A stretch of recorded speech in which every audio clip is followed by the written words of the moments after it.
thank you very much for coming out on a Tuesday night. It's really greatly appreciated. I love helping people find out how reasonable it is to take Jesus seriously, and therefore hopefully they can convince others to consider Jesus more seriously as well. Imagine that you are talking with a friend on a Monday morning, and your friend said, "What'd you get up to?" You say, "Oh, I went to church," and the guy says, or the girl, "What do you do there?" "Oh, we do some singing and we listen to a speaker." And your friend says, "What did he speak about?" Well, he actually spoke about some of Jesus's words.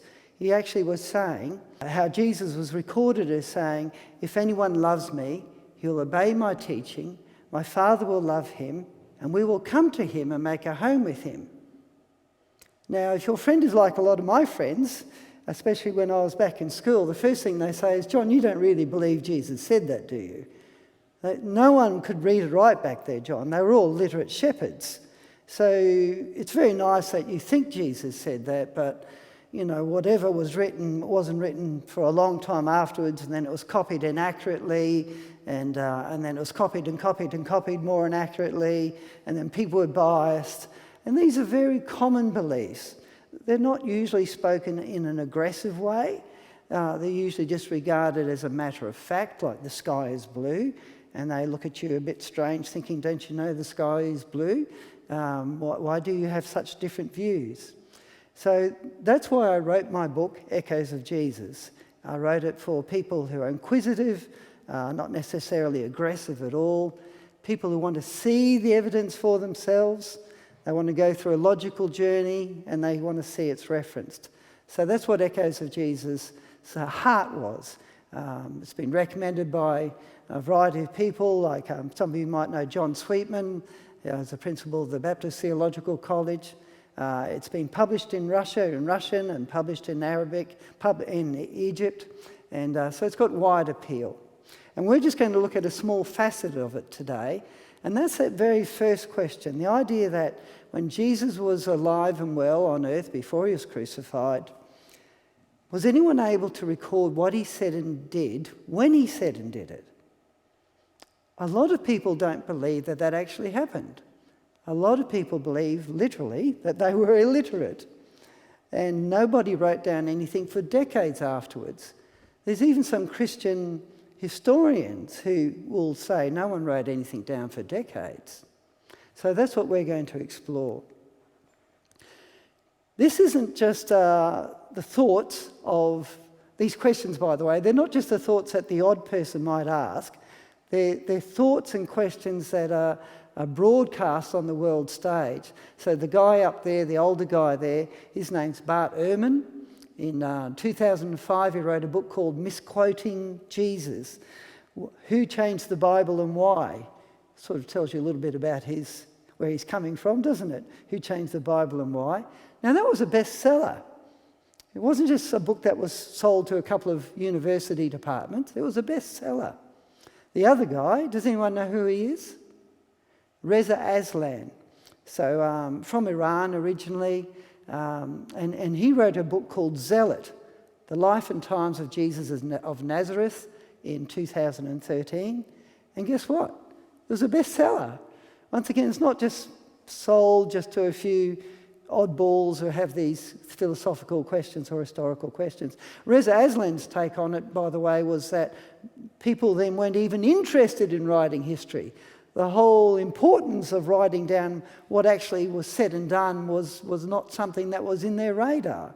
So he took it really far. And with going back to Bart Ehrman, I was doing some research updating information, and as late as 2022, he was still saying the disciples were illiterate, or at least some of them. So let's paint the big picture first and go back in time. So 220 years before Jesus, in the city of Alexandria in Egypt. Have any of you been there? No? Okay. There was a library there. And this city, Alexandria, a very famous city, especially if you know about philosophers in ancient times, you'd know about Alexandria. But they started acquiring books for their library in 220 BC. Now, a guy called Aulus Gellius, he wrote about this collection in this library in 48 BC. At that stage, he said the library had 700,000 scrolls. 700,000 scrolls, which we think equates to about 100,000 different titles. So I remember when I started telling this sort of information as I was learning it and sharing it with others, some people would look at me as if I was from Mars. You're serious that a library that old had that many books? Yeah, I am serious. And if you want to see the references, they're in my book. What you're looking at there is a reconstruction of another library. This one was completed about 120 AD by the Emperor Trajan. This one's in Rome, so we've gone from Egypt over to Italy now. And it housed about 20,000 scrolls. And lots of cities had libraries. Once one city had a library, the next city had to have a library. You know, depending on how old you are, you might remember once one city had an Olympic-capable swimming pool. Every city had to have a 50-metre Olympic-capable swimming pool. So it was that sort of one-upmanship, I guess. So what's interesting is that these libraries weren't just the domain of the rich and famous. They weren't boring places. So they're often lavishly decorated. They had steam rooms, they had cold plunge pools, they had gardens for you to stroll around in, they had massage parlours. So they were there for the young and old, the rich and poor, the men and the women.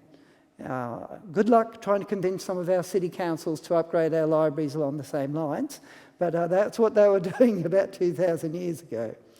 So that's one indication that, yes, there was certainly the elite that could read, but it seemed to go beyond that. One of the ways I explored about how widespread was literacy, was it something that existed outside of just the elite, was to look at other forms of writing, like epitaphs. So I'm assume you can read those epitaphs there. There's some funny ones. So epitaphs are often written on someone's tombstone about the deceased. And there are lots and lots of epitaphs, and they tell us a little bit about the thinking of the person that's in the grave, assuming that they planned to write it, or at least the thinking of the people who wrote it once a person was already dead. And they're very widespread, from Cappadocia in central Turkey to the west of Jerusalem in the 1st century AD. We read some very funny ones. There was one there where the guy was writing and he was saying, if you come across my tomb and you drop some roses or some other flowers, then may the grace of the heavenly gods be kind to you. But if you come with wicked intent, and by that they mean grave robbing, then may all the hostility of the underworld gods be for you. Now, why would you write that if you didn't think that the people who are likely to rob graves can actually read it? So it's a bit of a clue, isn't it? And the epitaphs are very widespread. Where else do you find these epitaphs? Well, this is going to the area of Transjordan now. So you know the Jordan River. If you go between Judea and the east of the Jordan River, you're in the area of Transjordan. And there are thousands of catalogued rocks and boulders, or rather the writings of rocks and boulders, and there are thousands still more to be catalogued. And the writing on these rocks and boulders, the graffiti, includes some epitaphs. It also includes prayer requests and some brief reports. But there's thousands of them, and they date back to about the 1st century. So you're starting to get an idea, wow, people, even if they didn't have pen and paper, they felt the urge to write, and they were writing everywhere. And it's relevant to us because Jesus did travel through Transjordan. One of the demoniacs that he exorcised the demons from it, as we would say, cast out the demons of, he was from that Transjordan region. I'm not sure how well you can see that map there, but it's a map of Syria. The bottom left-hand corner is sort of looking at Damascus. So Damascus is about 300 kilometres roughly north of Jerusalem, to give you some perspective. You can see 3 red squares there. The bottom one is Dura Europa. Now, it's on the Euphrates River. And why is it there? It's because, like the rocks and boulders in Transjordan, it's got lots of graffiti. There's graffiti everywhere. So you can see the ruins on the right. That's the ruins from Dura Europa. So this was about the 100s or 200s AD. Now, the graffiti is on everything, the sanctuaries, the fortifications, the shops and the houses. But what's most fascinating is how much of the graffiti is on the inside walls, including the inside walls of houses. A third of the houses, out of 130 houses roughly, a third of them have graffiti on their inside walls. That tells you how many people were writing. And it wasn't just the biggest houses that had graffiti on them, it was even just the smaller houses. So it's a phenomenal amount of writing. Now, when you consider that some of those walls are much lower in height than they used to be, probably the proportion of houses or residences that had graffiti was even higher than a third. So it's quite staggering. If we go back across the water, back to Pompeii, back to Italy, back to Pompeii, has anyone been to Pompeii? Yeah, okay. Now, most people think of Pompeii because Mount Vesuvius, a nearby mountain, erupted back in AD 79. And the ash resulted in a lot of preservation of a lot of bodies. So as ghoulish as it sounds, people go there to see this town that was basically buried in ash, but thanks to that it was fairly well preserved. I want you, when you think of Pompeii, to now think of graffiti. And once again, graffiti is an expression, isn't it, of not just the elite being able to read and write, it's everybody being able to read and write. You can get one rock and write on another, or if you can get some paint, you can do some graffiti. And the sheer prevalence and the messages tells you who's reading and writing. So a lot of the graffiti in Pompeii is the sort of graffiti you might see in a public toilet somewhere. You know, Bill met Jane here, Bill and Jane went somewhere else and had a good time. It's all sorts of graffiti. Some of it's about politics. Some of the graffiti that we're talking about tonight is about sporting heroes. In Pompeii, it's sometimes about scorned love. I think we've got one of those. This guy obviously was greatly scorned. It says, "Let everyone in love come and see. I want to break Venus's ribs." Venus is a god, Aphrodite. And cripple the goddess's loins. It's getting a bit graphic, isn't it? "If she can strike through my soft chest, then why can't I smash her head with a club?" He is not happy with the goddess of love. It's amazing what a woman can do to a man, isn't it? It's all the woman's fault, of course. Yeah, I'm sure the man was an ideal boyfriend or husband. But in this case, love goes two ways, doesn't it? So just like today, graffiti is a mix, and sometimes it's very raw-boned. If we move from Pompeii back over towards Jesus' area, if we now go to Upper Galilee, and some of you will know that word Galilee in your New Testaments with Jesus, there's a town called Kadesh. Now, Kadesh seemed to be a really ordinary town. Nothing special, nothing sophisticated. No one expected to find much there. But they found an archive room. And it was 1,800 square metres, and it had about 1,800 of these clay bullae. So what these are the objects, if you like, that were used to hold scrolls.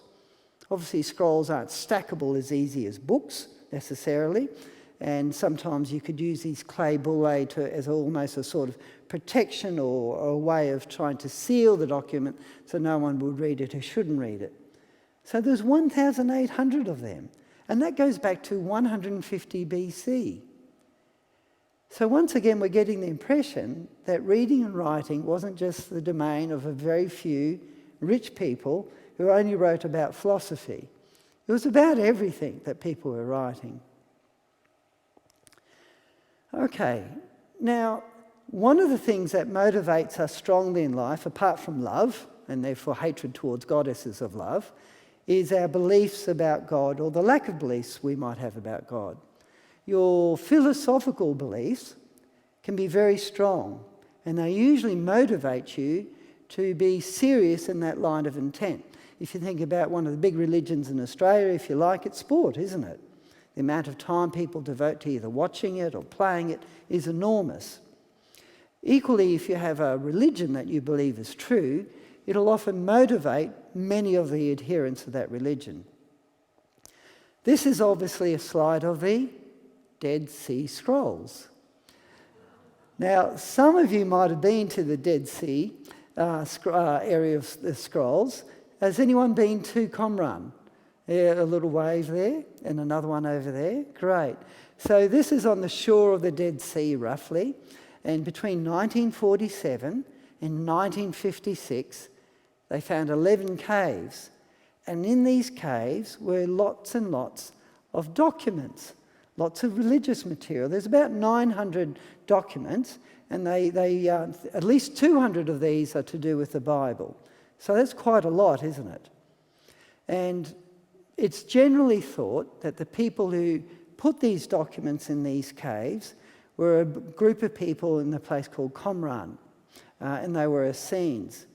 Whoever they were, what I found really interesting is some aspects of what they found in the caves and also what we know about the community of people who put them there, whoever they were. So if writing was rare and extremely expensive, you'd expect that maybe there would be one copy of the book of Isaiah. Now, the book of Isaiah, or Isaiah, is 73 metres long. And one of the scrolls is 73 metres long. It's a complete book of Isaiah. But they found 21 copies of the book of Isaiah. Now, they're not all intact. There's only about 2 of them that are of great lengths. But obviously, it wasn't enough for the community to just have one. Why would you make multiple copies, 21 copies, if hardly anyone could read or write them? And the people there seem to have been ordinary folk that had joined the community for all sorts of reasons. Obviously, centred a lot on religion. Deuteronomy, it's a very exciting book in the Old Testament. You can read about the 10 Commandments in Deuteronomy. They had 26 copies of Deuteronomy there. So once again, there's a lot of people who are expected to read or expected to write, or are going to have these documents distributed to them. But one of the things that's really interesting there is a preserved book called the Manual of Discipline. And this was how you're meant to live in this community. If some of you lived in community before, I have. When my wife and I first got married, we lived in community. You do need some guidelines. You might call them rules. And the longer, the older and bigger the community is, the more rules you're going to need to try and keep the peace. But this Manual of Discipline, I was reading it just to make sure that I am really reading it correct. The people there, the general community, not just the leaders or the priests and the Levites, but the general community there, were expected to stay awake all night for a third of the nights in the year, and read books, study the law, and worship together. So that's an indication, once again, who can read and write. And in this case, we can see that religion is often a reason for being motivated more to do so, perhaps. Okay, one of the questions that comes up, though, is, well, it seems that reading and writing might have been reasonably affordable, but there's a lot of writing on walls, so just how do we know whether it's expensive or not? In my book, I address this because it's often a common objection that it was incredibly dear for anyone to have anything in writing. So we talked about graffiti, how a lot of it was often foul depictions and foul words. Sex sells, and it did back then. And there was a poet called Marshall back then. And Marshall used to write filthy little poems, filthy in the sense of being sexually explicit and full of lots of foul words. And these sold really well. And they sold through the length and breadth of the Roman Empire. I studied it a bit because I wanted to see how well literature moved about back then. And Marshall had some of his books as slender volumes. Now, we don't know what slender volume was. I haven't been able to find out, how slender were they or how big were they. And these slender volumes obviously had a number of his poems. But we do know how much they sold for. Now, that's a backside of a coin, I think. The emperor is on the other side, so I presume that's normally what we'd regard as a front side. That's a sesterce, or sestertius, singular, I guess. Sesterci were coins, and I was able to find out, well, if Marshall's poems, slender volumes, sold for 2 to 4 sesterci, how much was other stuff? Well, a half a litre of olive oil, which is less than a pint, it sold for 2 to 5 sesterci. So, okay, I'm thinking a slender book, about a half a litre of oil. Doesn't sound too bad. You could buy a bottle of wine for 5 sesterces. Now, that's probably cheap Dan Brown wine, I take it, not top shelf stuff from the best of Australia or France. But it gives you an idea that you could buy a book of literature, and dirty poetry is a form of literature, in an affordable way. So far, the evidence is looking quite conclusive that this isn't a big obstacle, the price, to people being able to get books, write books, and record what people said and did. Now that coin there, I don't know whether you can make it out, but there's a goddess there, the god of victory, or the god of victory, I should say. I'm actually not sure. Is Nike male or female? Does anyone know? Let's say I'll take a punt. I'll say goddess. Anyway, so that's the goddess, the big figure standing up with a big pair of wings. If you wear Nike shoes, that's who it was named after, the god of victory. A god of victory of war, for instance. And what he's towering over in the bottom part of the coin is a Jewish woman weeping. And why is she weeping? Because the coin was minted to commemorate the destruction of Jerusalem in the big war they had between 66 and 70 AD. About 600 to 900,000 people were killed then. So she's weeping because she was a Jew and the Jews lost the war. But on the other side of the coin is Titus's head. And why is Titus relevant? Well, he's relevant to the next part of the book. So we've established people could read and write, and it looks like it was quite affordable. But did they have a culture of when they listened to someone speak, of taking notes? Well, I found out that Titus, one of the things he delighted in doing, apart from conquering cities, was having shorthand competitions. Now, I've known from past talks that not everybody knows what shorthand is. Put your hand up if you can do shorthand. No, okay. So shorthand was a way of writing that was still popular when I was younger, and there was a few different types. Greg was one form of shorthand, and Pitman was another. And it enabled people to take down what someone was speaking very efficiently. And that's because it wasn't based on writing words, but writing sounds. So they'd listen to the speaker and they'd write the sounds, and from the sounds that were recorded on note form, you got to be able to reconstruct the speech. It's obviously old school now. But anyway, there's some shorthand for you. That's actually Greg, which I don't think was as popular in Australia as Pitman. I only ever remember hearing about Pitman. If you can read it, it's a funny little ditty about there's a ninja behind you. And you can see, gee, it doesn't take many letters or strokes, if you like, to write shorthand. And that's Titus, or what we think Titus looked like in 3D. Maybe that's a real statue that preserved, who loved his shorthand competitions. Now, the Jews also had a form of shorthand.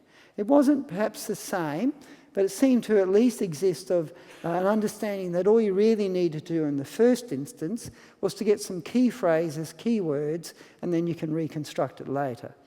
But nevertheless, what this taught me was that people were able to take notes and did have a culture of taking notes when they listened to someone speak.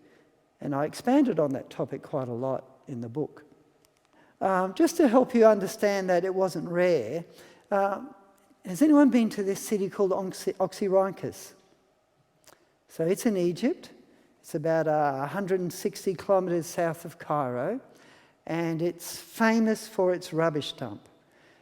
If you go to Egypt, don't bother going to the pyramids, go to the rubbish dump at Oxyrhyncus. Now, this rubbish dump was discovered in 1896 by these two gentlemen, Grenfell and Hunt, and it made them forever famous because of the weather and the sands and the conditions.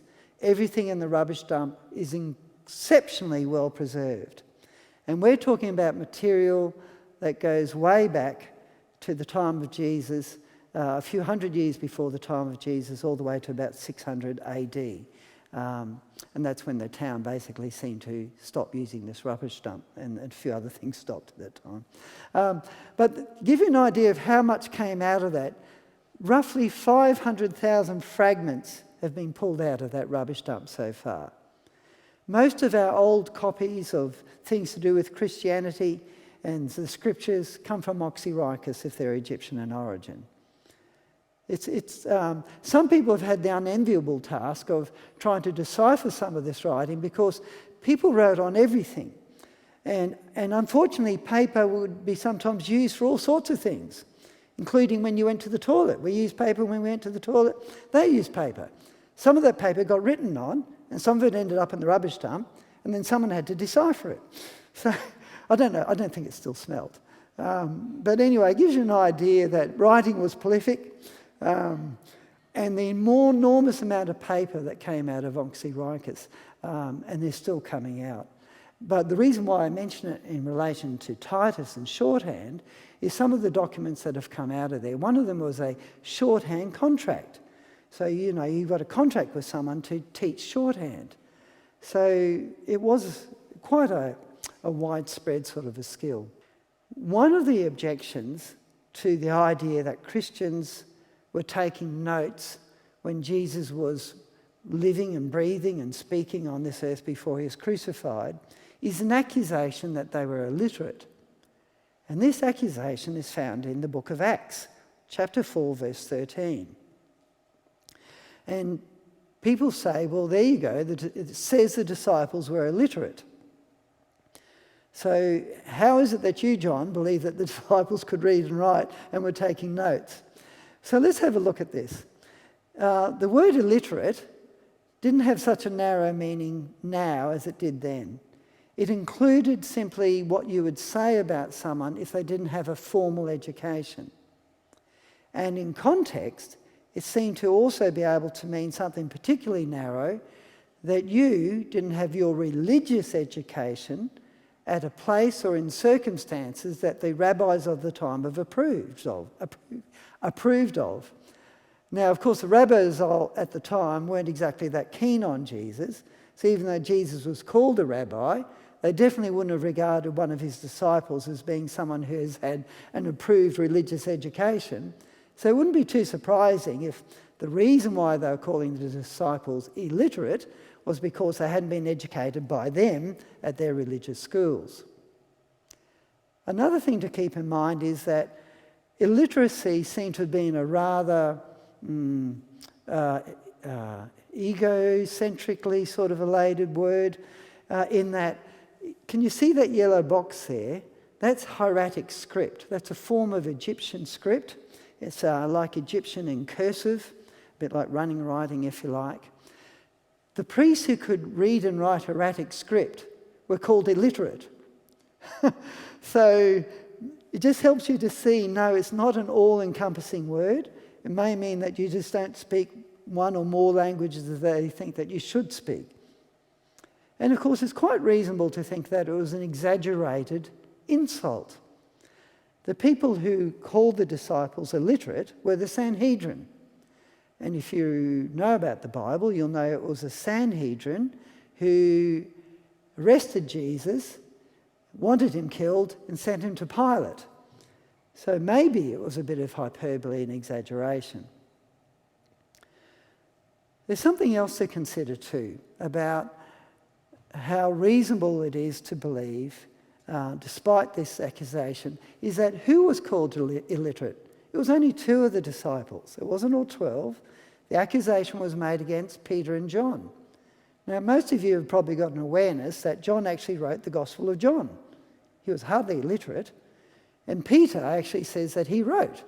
So in 1 Peter chapter 5, he said he wrote that letter that we call 1 Peter with the help of Silas. Now, maybe Silas helped write it, maybe he helped deliver it, we don't know. But also, 2 Peter 3, once again, Peter says he wrote the letter. This time he doesn't mention anyone helping him. So it's a bit odd that the people who are regarded as illiterate have the most evidence that we've got for not being illiterate.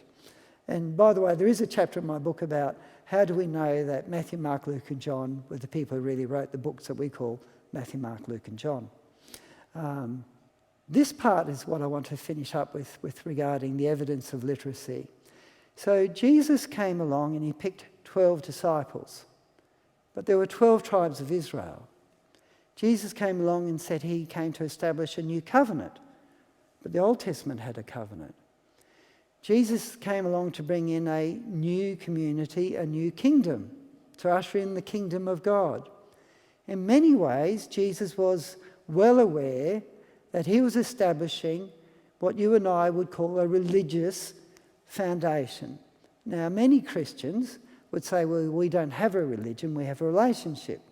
Well, that's definitely an exaggeration. We definitely do have a relationship with Jesus Christ, but we do also have a religion, according to every definition of religion that you'll be able to find. But we like to emphasise that we actually believe that we talk to a living God, not a crucified man who's still dead and buried. Now, given that, Jesus knew what he was there about, what he was on about. Yes, he came to heal. Yes, he came to take punishment for people, but he came to teach. So you would have thought that, given that Jesus sort of knew a bit about people, and most Christians believe he could even understand what people were thinking, that he would have made sure he picked literate people who could keep an accurate record of what he said and did when he said and did them, wouldn't you? And he's called a teacher 40 times in the Gospels. So although many Christians don't think of him primarily as a teacher, that was very much what he was on about. Now the Jews, they had their priests and leaders who could read and write. Many of the Jewish priests and Levites could read and write. And at the time of Jesus, there was about 18,000 to 20,000 of them. One of them we know of is Zechariah. Now, if you know about the opening chapters of Luke, there's a fellow called Zechariah. He was the father of John the Baptist. At one stage, he wasn't able to speak, to make a long story short. And someone said, well, what do you want to call this boy? So what did he do? He asked for something to write on. Did it take forever to get there? No, it seemed to be able to be delivered quite quick. And then he wrote himself. And so we're not too surprised at that, because it's our understanding that many of the Jewish leaders, the priests and the Levites, could read and write. And so how much more so, Jesus, paralleling that system, would of course made sure his disciples could read and write. Getting back to the next time you talk to your friends about the words of Jesus, if, as in a very understandable fashion, they think back then no one could read or write, no one was even interested in reading and writing, it was far too expensive, they're all illiterate, I hope that you'll remember that you listened to a talk, that you heard some good evidence that that was definitely not the case. You actually heard some good evidence that reading and writing was certainly not just the domain of the rich. And you may even look up this film, which will certainly be uploaded on my YouTube channel. If you go to echoesofjesus.com, you'll find a link to the YouTube channel and you'll find some talks there. And once again, when people say things that might make you take a step back, unless you're like me, you're naturally curious and you have these questions anyhow too, don't assume that they're aggressive. Just assume that they're astounded. So we'll leave that for now. We'll have a short break. Thank you very much for your time.